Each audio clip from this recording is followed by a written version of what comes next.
there and welcome to Tuesdays with Annette. I am busy, excited because, hello, I'm armless. Well, actually, I've been to the doctor yesterday. He's given me the thumbs up, says I've healed really well. Obviously, we're only 6 weeks into the break, but it's healing beautifully. So I'm going solo now. So today I'm back in the kitchen. Yes, I've got my apron on. Yay! And today we're going to make a recipe from book 7, one of my favorites. And we're making this recipe here, which is a Portuguese Veal Parmi. Now you say the word Parmi, you have me at hello. But before we get into it all, let's go over and do what we always do on a Tuesday when Annette's doing it. We're going to wash our hands. So just take 20 seconds to go over, wash your hands, get yourself ready. I hope you've downloaded the recipe from the website and have got the ingredients like I have all out ready to cook. And this is what we do on a Tuesday because it's our home ec with Annette. And I'm super excited to be back in the kitchen doing it for you again. Alrighty. I loved all my guest presenters. They were so much fun. You know, it was really, great to mix it all up. But we're back to normal now and I'm excited. So last week's show, Diane was heading it with the Chinese beef recipe from book 5. And the winners that I picked are Sally Yates, Sharon Lewis and Anne-Marie Randall, all won a person-signed copy of book 5. I wonder if you want to win book 7 today. I'll tell you how to do it at the end.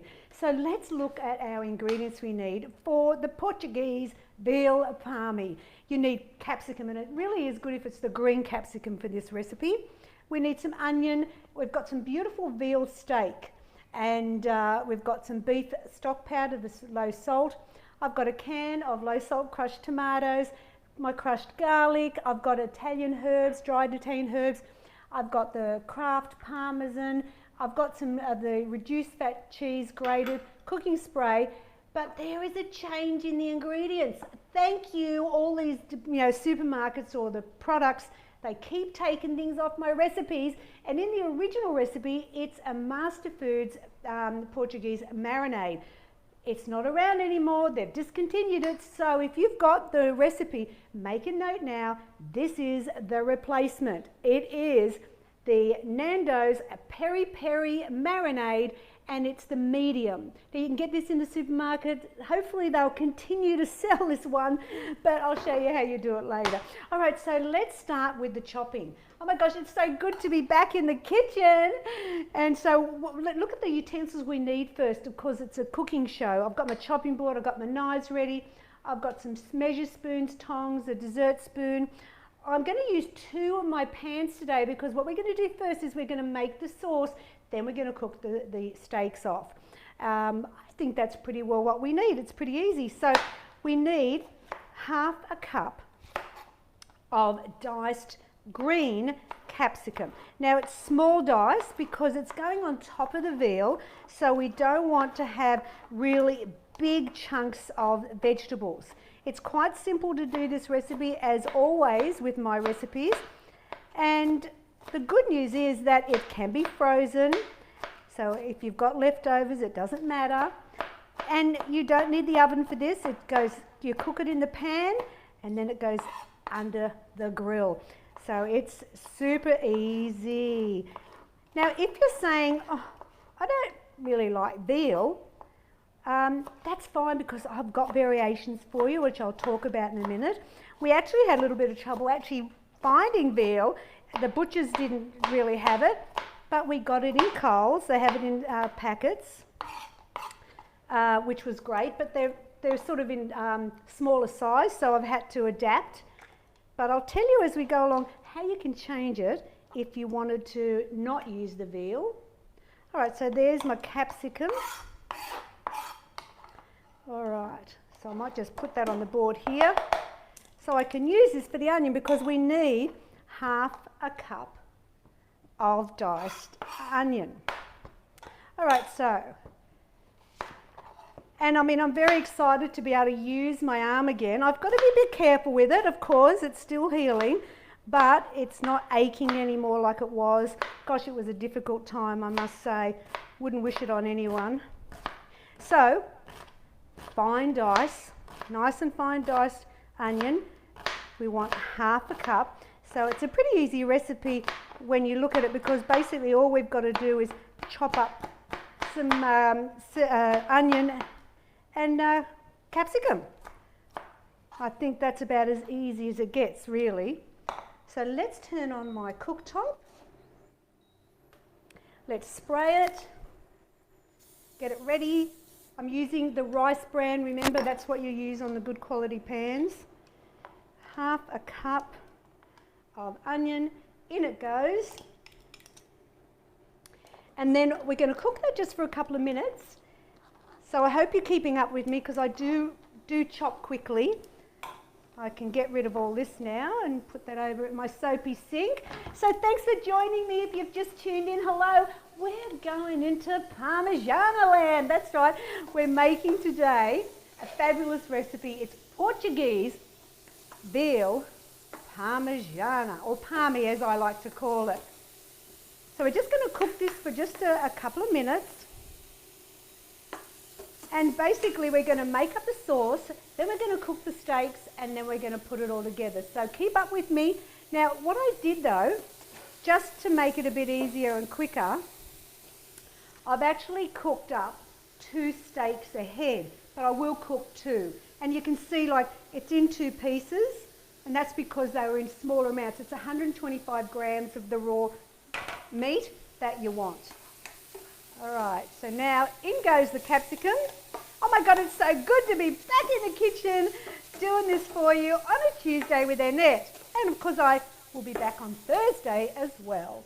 So we're going to put in a teaspoon of garlic. So you've got your onion in, your capsicum, teaspoon of garlic. Now, of course, if you want, you can use fresh garlic. I like to do everything as easy as I can, thank you very much. That's how I roll.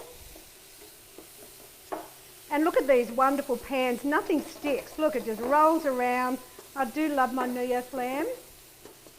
So what are we making today? We're making Portuguese Veal Parmi. It's out of book 7, it's a bit fabulous. Oh, I just turned my thing off. Don't know what I did then. Now what we're going to do is we're going to add some more ingredients in, okay? So we've done the onion, the capsicum and the garlic.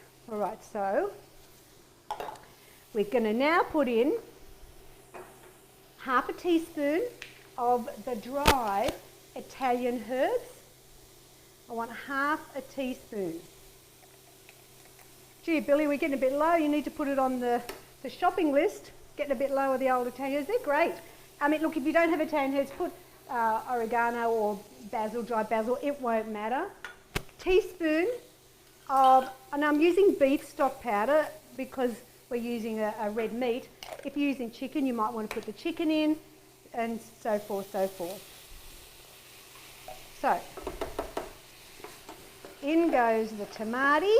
So that's a can of the salt reduced, or no added salt. And this is what goes on the top. And the last thing we've got to put in here, I mean, are you following me how easy this is, people? I know, boom, it's so easy to do.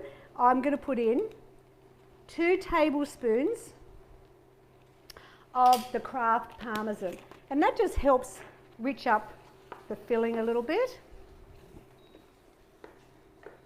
And then our final thing that just brings this alive, what are we going to put in? Of course, I've got to put the Portuguese aspect into it, of course.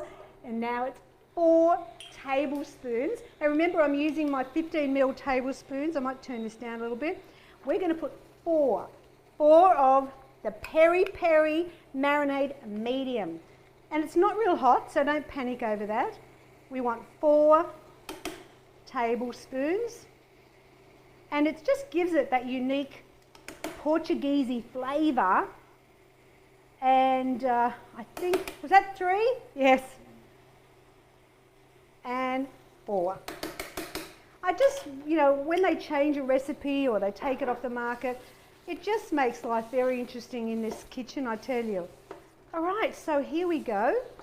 This is what goes on top of your meat. Now you could replace the veal if you, as I said, if you find, oh, I can't get it at the supermarket or whatever, then you can swap it over, and I'll tell you right now, Let's move this, put that there. It's all done. Now let me grab my bigger pan, put that on. So this is the set that you get, which is 24 and 28. And at the moment I've got half, or not half price, but they're really reduced lids to go with it. Where can I stick my lid? I don't need it. Let's just shove it over there. We're going to now cook the meat.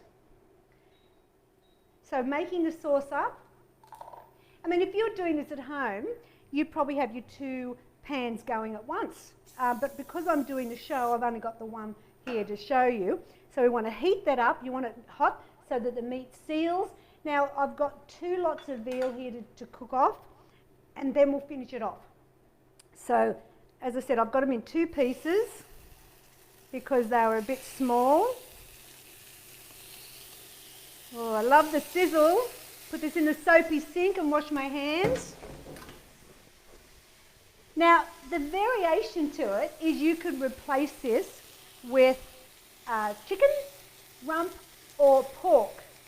So just to let you know the breakdown, because it tells you here at the bottom of the recipe, but the veal is 9.4 grams of fat a serve. I know, for Parmigiana, I'm brilliant, it's fabulous. Chicken is 9.1, rump is 12.8 and pork is 9.1. So, you know, really fits in well to anyone's healthy eating regime. But I like this because it's a little different, but it's on that Parmigiana family way of doing things. So let's turn our veal. You don't want to overcook it because it's quite thin. Here we go. And let's move all this out of the way. All I need now is my cheese, which will go on the top, and my already cooked meat, because this is serves 4. So I've got 2 here. I'm doing 2 here now. And so if you're doing chicken, make it so that they're thin, not a big thick piece of chicken. Now the other great thing is, because I do love a Parmi, traditionally Parmigiana is so high in fat because you have, often they're crumbed, deep fried, you know, it's for cheaper cuts of meat, and it just, to me, is not what a healthy person has. So I make it so much better for you, doing it this way. You're welcome. All right, so now let's put our our veal over here. So just put them in a way where they're kind of together. That's it. Let's get this in the soapy sink. And I can move this out of the way as well so we can see what we're doing. There we go. Look at this. Now you've got your grill on. You want your grill on so it's nice and hot, and you're just going to put it under in a minute. Now the thing is, I do love Parmigianas. Like, I've got a chicken Parmigiana in book 2, which is fabulous. I've also got an eggplant Parmigiana in book 6, and then I've got this Portuguese one. So now this mix here is for 4. So let's divide it up. I mean, how hard is this recipe, people? It is so simple. I mean, when you look at this, it's got a bit of a wow factor to it. You know, like it's a bit fancy-mancy. It's not just a Parmigiana, it's a Portuguese Parmigiana. We love this with new potatoes and either salad or veggies. So you just do an equal amount. Oh my gosh, it's so good to be back in the kitchen with you. I've missed having this happening each week with you guys, but admittedly my guests have been phenomenal, and I really appreciate them stepping in and taking over because of my injury. Jenny asked if there's only for 2 people, can she freeze the sauce? Oh really, Jenny, thank you for that great question. Bill's just told me if there's only 2 of you, yes, freeze the sauce, absolutely. Divide it in half or make them into individual, like 4 if there's just 1 of you at home, and you are good to go. Absolutely great question. Now I've got half a cup of the low-fat grated cheese, and I've grated it fresh. I don't like the one you buy because it's very clumpy and it doesn't melt as well. So I'm just going to now go over and put some cheese on the top because, hello, it's a Parmigiana. Got to have cheese on the top. And instead of baking it, we are just going to put this under the grill because the steak, when you've cooked it, just cooked it like you have, is hot. So you don't need to worry. Does anybody need a little bit more cheese here? Oh my gosh, look, it's a really good serve, isn't it? So now all you have to do, over to the grill, under, but probably, I don't know, 5 minutes at the most. Just check it because you don't want the cheese to burn. It really won't take long under a hot grill. But I made one up ahead just because I didn't want to have to wait for it. So look, here we go. I mean, who knew weight loss could be so deliciously healthy? This is my Portuguese Veal Parmi out of book 7. Now, if you'd like to win book 7, of course you do. All you have to do, it's really easy. You just have to like, share, and then write something in the comment. It could be, you know, great, fabulous, a tip that you want to share with us or a question or whatever. Whatever it is, put a comment in and then you'll go in the draw to be one of the winners that I may pick for next week's show. So talking about next week, okay, what have we got in the kitchen? I'm back with my apron on Thursday, making a classic. I thought, you know what, let's bring a goodie back. It's zucchini slice. It is absolutely fabulous. Book 1. Now you're going to know how to do it a low-fat, healthy way. Super easy, super fabulous. That's on Thursday, so don't miss that. But next week, I'll be in the home ec with Annette class, and I'm going to be in Sydney at Oran Park at my daughter's house, babysitting, because it's their 10th wedding anniversary and we're taking over the family to look after them so they can have a holiday. And I'm going to be making Indian tikka chicken. Oh yes, it is fabulous. Indian food is normally so high in fat, not the Annette way. I've got you covered. That's out of book 6. Now you can get that recipe from the website and buy the ingredients and make it with me next Tuesday. Get your apron on. Let's have some fun on Tuesday. And you just need to go to simplytoogood.com.au. Alrighty, so well, we're done. We've had the show, the Parmigiana already, or Parmi as we want to call it. Thanks for joining me on the show, and I'll be back again on Thursday. Bye now.